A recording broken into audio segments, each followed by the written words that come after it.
गलती से डॉक्टर अरमान की सारी मेडिकल रिपोर्ट्स पोद्दार हाउस भेज देता है और यहीं से कहानी एक ऐसे मोड़ पर पहुंच जाती है जिसकी किसी ने कल्पना भी नहीं की थी।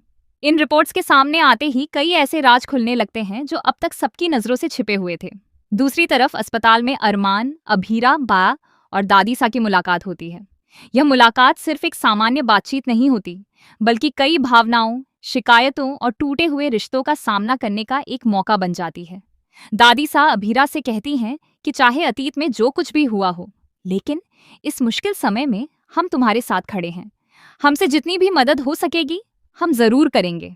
दादीसा की बातों में अपनापन और चिंता दोनों साफ नजर आते हैं, लेकिन अभीरा का दर्द इतना गहरा होता है कि वह उनकी बात आसानी से स्वीकार नहीं कर पाती। वह भावुक होते हुए कहती है कि हमें अब किसी मदद की जरूरत नहीं है। परिवार केवल वह नहीं होता जो खून के रिश्तों से जुड़ा हो, बल्कि परिवार वह होता है जो मुश्किल समय में साथ खड़ा रहे। मदद तो अजनबी लोग भी कर देते हैं, लेकिन जब हमें अपने लोगों की जरूरत थी तब कोई हमारे साथ नहीं था। अभीरा की यह बात सुनकर वहां मौजूद सभी लोग भावुक हो जाते हैं। उसे अब भी इस बात का दुख है कि जब उसे सबसे ज्यादा सहारे की जरूरत थी तब उसके अपने लोग उसके साथ खड़े नहीं हुए।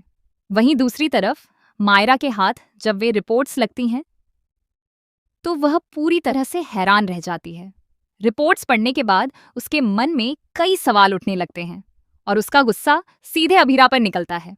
मायरा कहती है कि मुझे हमेशा से आपसे शिकायत रही है। आपने हमेशा हमारे बारे में सोचा, लेकिन आपने यह कभी नहीं सोचा कि जब सच सामने आएगा तो उसका असर हम पर कितना बड़ा होगा। मुझे पता है कि आप हमें परेशान नहीं करना चाहती थीं। आप चाहती थीं कि हमारा ध्यान पढ़ाई और करियर पर बना रहे, लेकिन सच को छिपाकर आपने हालात और ज्यादा मुश्किल बना दिए। अगर आपने पहले ही सब कुछ बता दिया होता तो शायद आज यह दिन देखने को नहीं मिलता।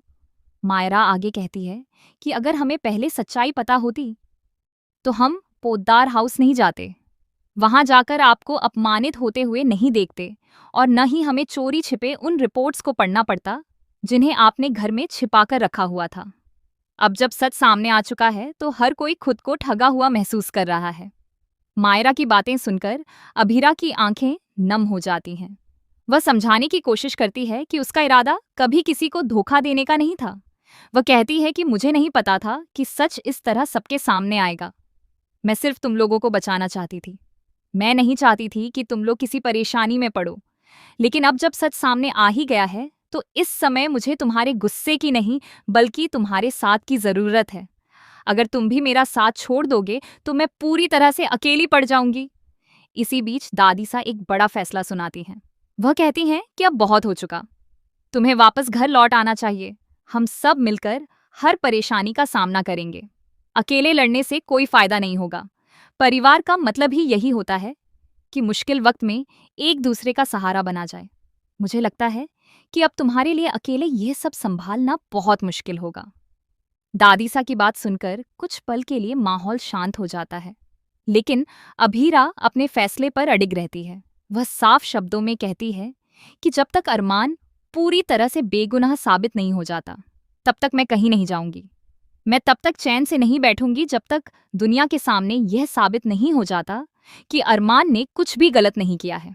चाहे इसके लिए मुझे कितनी भी मुश्किलों का सामना करना पड़े, चाहे मुझे किसी से माफी मांगनी पड़े या किसी के सामने झुकना पड़े, मैं पीछे नहीं हटूंगी।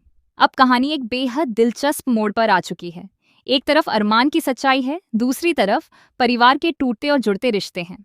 सवाल यह है कि क्या अभीरा अरमान को बेगुनाह साबित कर पाएगी?